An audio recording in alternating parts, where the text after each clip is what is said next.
Good morning. How are you?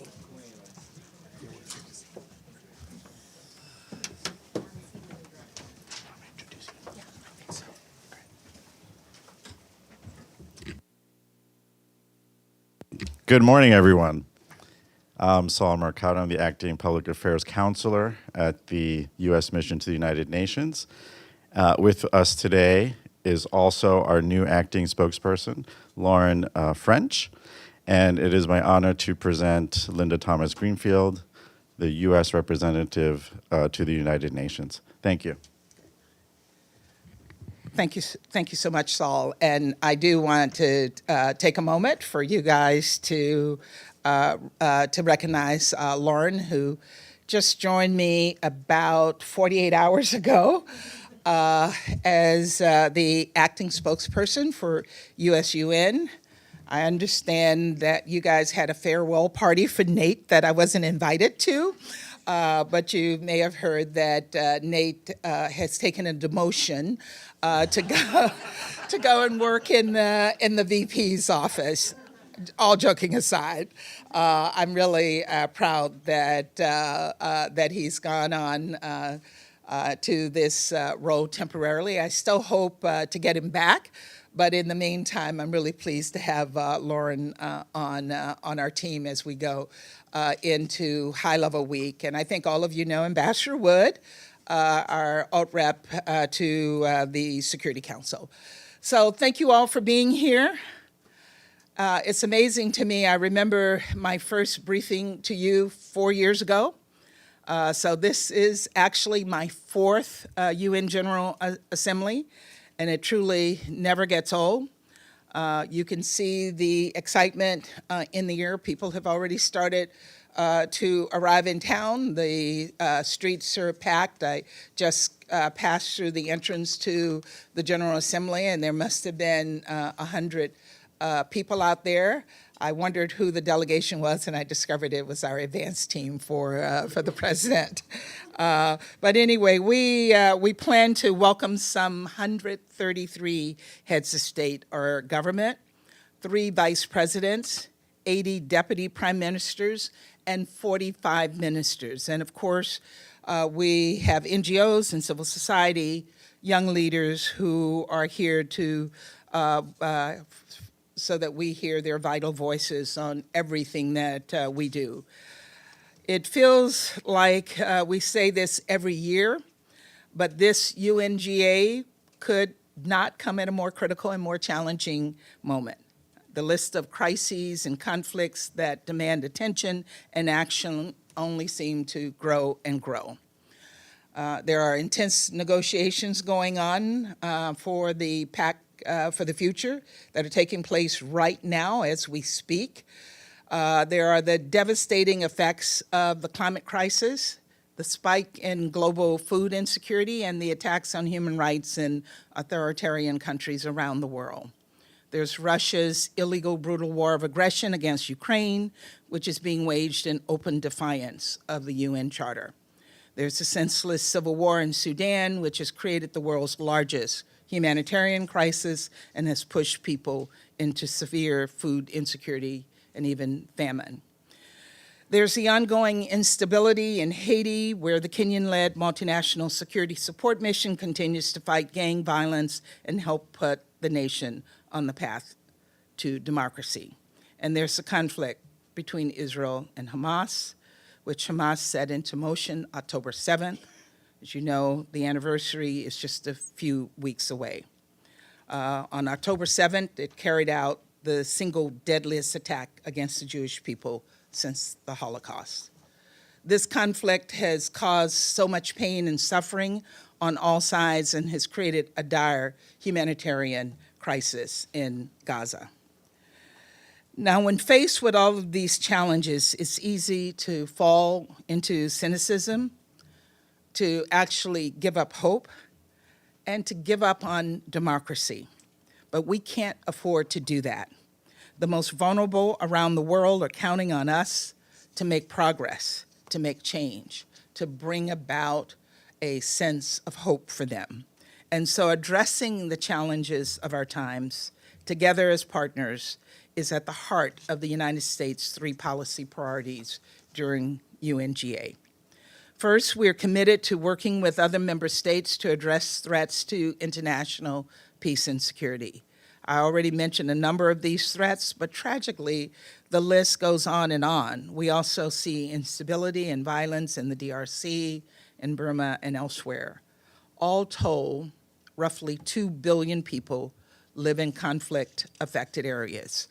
And so this UNGA will focus on our collective responsibility to end the scourge of war. As we work to silence the guns, we must also redouble our efforts to address humanitarian crises. So our second priority is to revitalize an overstretched system to support those most in need. We know that the UN-led humanitarian system has been stretched dangerously thin. Aid workers put their own lives at risk to save the lives of others. But what we hear time and time again is that humanitarians don't have the resources, they don't have the protection, they don't have the access that they need to do their jobs. As the single largest country donor to the UN humanitarian system, the United States will continue to lead on all of these fronts. But we need every other member state, every single member state, especially those with the most means, to do more and to give more. At the same time, we need to continue to innovate toward more sustainable and agile humanitarian responses. This means prioritizing cooperation and burden sharing, including with non-traditional donors. And it means partnering with the private sector, humanitarian organizations, international organizations, and international financial institutions in a new and creative way.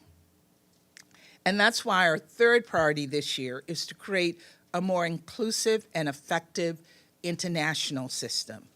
The Summit of the Future gives us a chance to drive that change forward. And as I announced last week at the Council for Foreign Relations, the United States is going into this UNGA with new commitments to create a more effective United Nations, and in particular, a more inclusive, representative, legitimate UN Security Council. That includes, in addition to previous commitments, our support for 2 permanent seats for African countries, a rotating seat reserved for small island developing states, and our readiness to put pen to paper through text-based negotiations. Now, our 3 UNGA priorities are ambitious, and some might call them overly ambitious and even impossible. But this moment demands ambition, it demands urgency, it demands an opportunity to look at the impossible and see how we can make those things possible. And so as we get ready to kick off UNGA 79, I call on all leaders to come to New York with renewed optimism and with determination to make a difference. Thank you, and with that, I'll take your questions.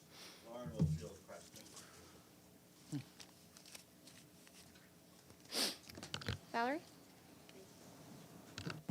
Thank you so much, and welcome, Lauren. Thank you so much, Ambassador, for this press conference on behalf of the United Nations Correspondent Association. Valeria Robeco from ANSA Newswire. My question is, next week, President Zelensky will present his peace plan to President Biden. Also, Premier Netanyahu will be here. Both situations are maybe even worse with the months passing, but do you see any glimpse of hope to make some progress toward peace, having all the leaders here in New York? And if I may, is there any plan for President Biden to see and talk to Premier Meloni while in New York? Thank you. To whom? To Premier Meloni of Italy. Yes. Thank you so much. Okay. Thank you very much. And thank you for those questions. Look, we have never given up hope to find a path to peace. This is something that President Biden has been working diligently toward over the past year as it relates to the situation in Gaza, but over the past more than 2 years dealing with the situation in Ukraine. We have seen President Zelensky's peace plan.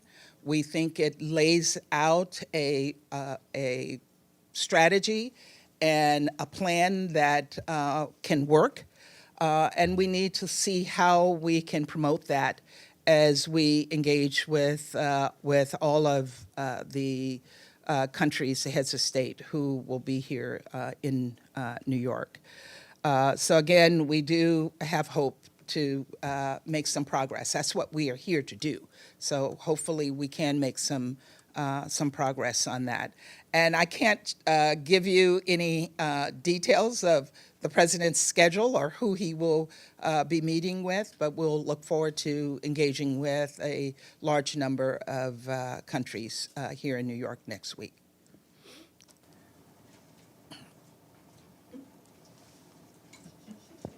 Thank you, Madam Ambassador. On your priorities, which of course are very ambitious, as you said, there's been a lot of private negative comments about the summit of the future and actually achieving anything significant. Commentators have looked at the pact being negotiated and said there's really nothing new or significant. We hear that instead of President Biden going to the summit, it will be Secretary of State Blinken. What are you expecting to come out of that meeting, and is it a reflection of the polarized, divided world that at this stage, so close to UNGA, that there are still so many unresolved issues? Thank you, Edie. And really, I do think the Summit of the Future will make a difference. We have seen the entire UN member state system engage over the course of the past few months in putting together a pact for the future that all can agree to.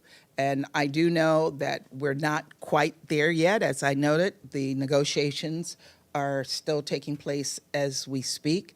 I think we've accomplished a lot and brought a lot of common priorities together on the table. There are still some major differences. And, you know, in order to get such a pact agreed to by consensus, no one will be 100% happy. There will be things in the pact that we all disagree with, and you'll hear about those in the various speeches that people will make during the vote. But I am still hopeful that we will get there. We've not given up on the negotiations. We are engaging very intensely and aggressively in the discussions that are taking place. We were disappointed that some countries broke silence on a number of issues yesterday because we were so close. The G77 had agreed not to break silence. The EU agreed not to break silence. We agreed not to break silence. But unfortunately, there are a few others who are still trying to put things into the pact that they know will be difficult to achieve. Can you tell us what the biggest stumbling blocks are right now? Well, I think Issues? I think you're probably aware that the Russians broke silence on probably 15 different issues. They don't like, of course, any reference to sanctions. I understand Saudi Arabia broke silence on issues related to climate, that others broke silence on issues related to IFE reform. We had issues on that language, but we were able to come to a place that we could accept the language, although we didn't think it was perfect. So all of those negotiations are continuing right now. I spent much of my weekend engaging with colleagues who were negotiating on this, including with the facilitator as well as some members of the G77. Welcome, Lauren. Ambassador, good to see you. Sherman Bryce, South African Broadcasting. I want to talk about the U.S. support for the non-permanent seats, two for Africa and many others. For the permanent seats, in the Council. You told the Council on Foreign Relations last week that none of the permanent members want to give up their veto power, including us. We think if we expand that veto power across the board, it will make the Council more dysfunctional. So make the case then for the retention of the veto. Why retain something you yourself have described as creating dysfunction?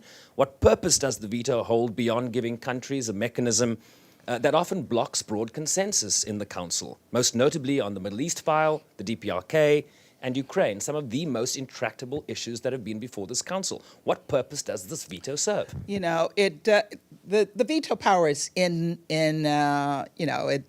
was created when the Council was created.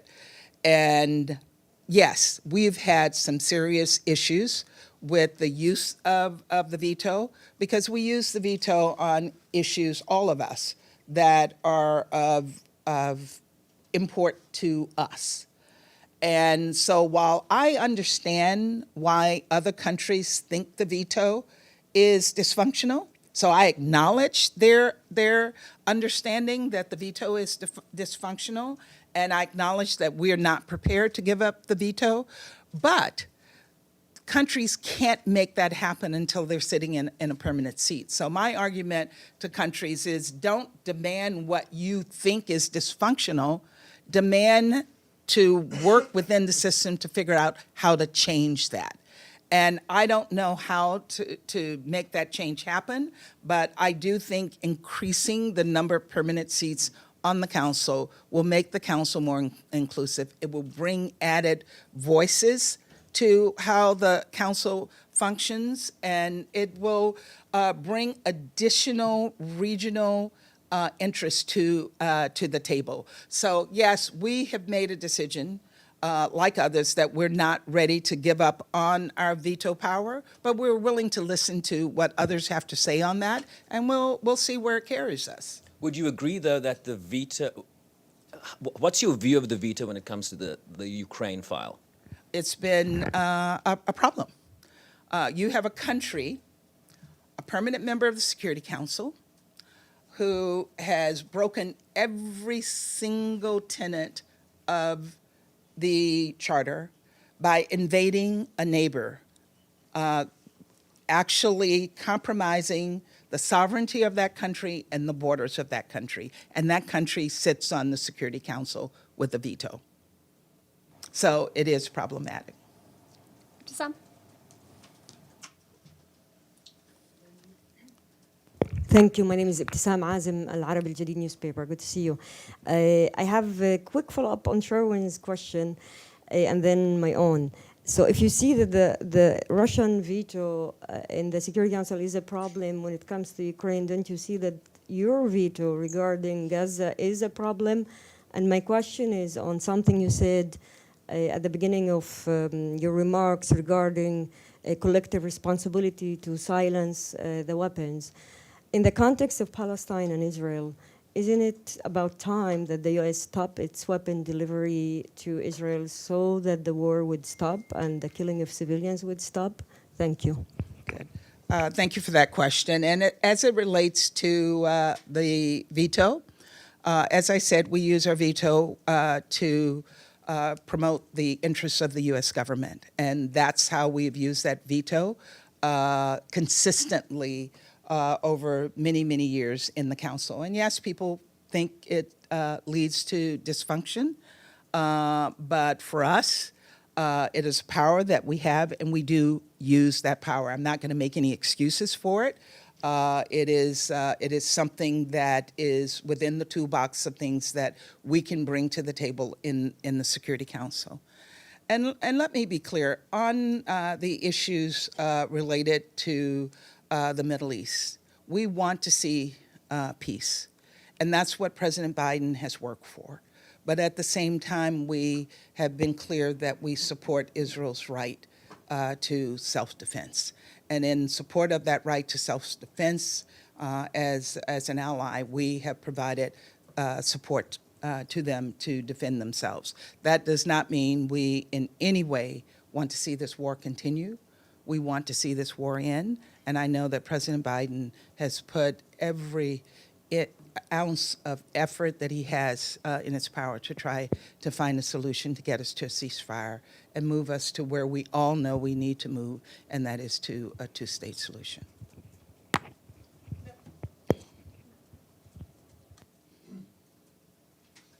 Thank you, Madam Ambassador. Nabil Abisab, Al Arabi TV station. So what do you think the ICJ's decision or how it should be, the consequences of its decision on your work in the Security Council regarding Gaza and the occupied territories of Palestine? And we know that there is a draft resolution expected to be voted on tomorrow in the GA. Do you have a position on this draft? Thank you.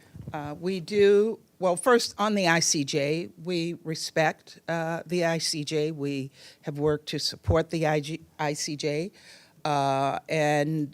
We have, while we disagree with some of the decisions that have been made, we continue to work with the ICJ. As it relates to the resolution that's being proposed by the Palestinians, I think it has a significant number of flaws, particularly as it interprets what the ICJ has said. It goes much farther than the actual decision of the ICJ. It is also our view that the resolution, among many defects that it has, it doesn't recognize that Hamas is a terrorist organization, that Hamas actually controls Gaza. It is not the Palestinian Authority, and that is exerting a significant amount of power and influence in Gaza, and it doesn't recognize that Israel has a right to defend itself against what Hamas is doing. So in our view, the resolution does not bring about tangible benefits across the board for the Palestinian people.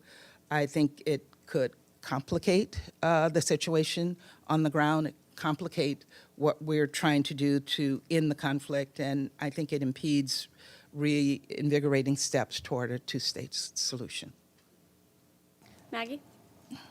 And this is going to be the last question. Thank you. Pressure. Good morning, Ambassador. It's Margaret Bashir, Voice of America. On Sudan, I know you've been a big champion of this issue. Could you just tell us a little bit about the side event that's going to happen next week on Sudan, what the U.S.'s goals are for it? And on another subject, can you reassure the 133 heads of state and government that are coming to New York next week that the State Department and the host country are ready to protect them in light of the 2 attempted assassination attempts we've seen on the former President Trump in the last 2 months?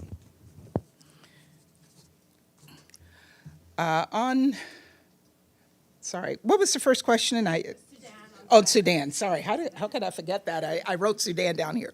So on Sudan, we expect that there will be a number of events taking place to try to bring the various parties to the table.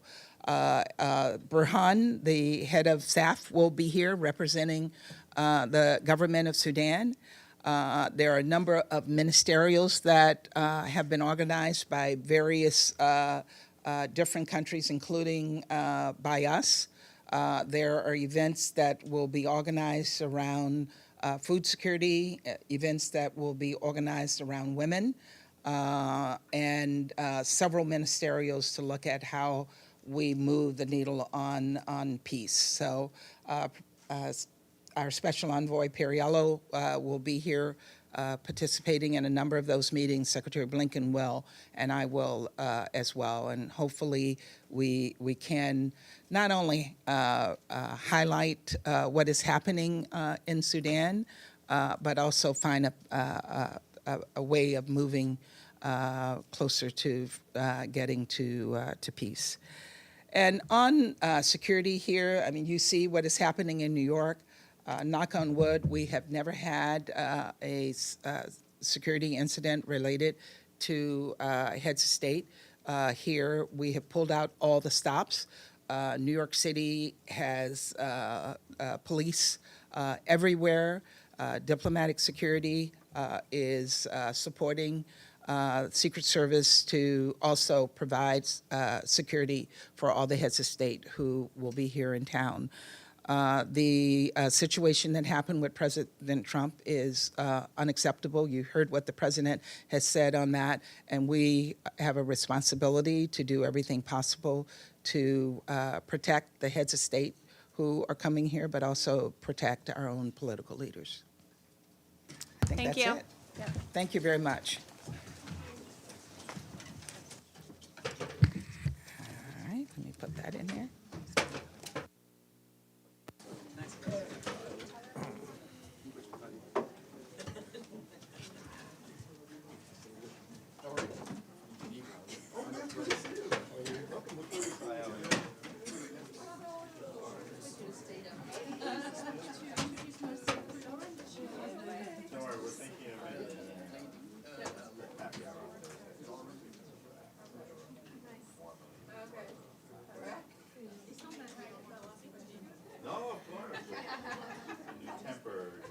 Like an hour, like 5, like 6 to 7.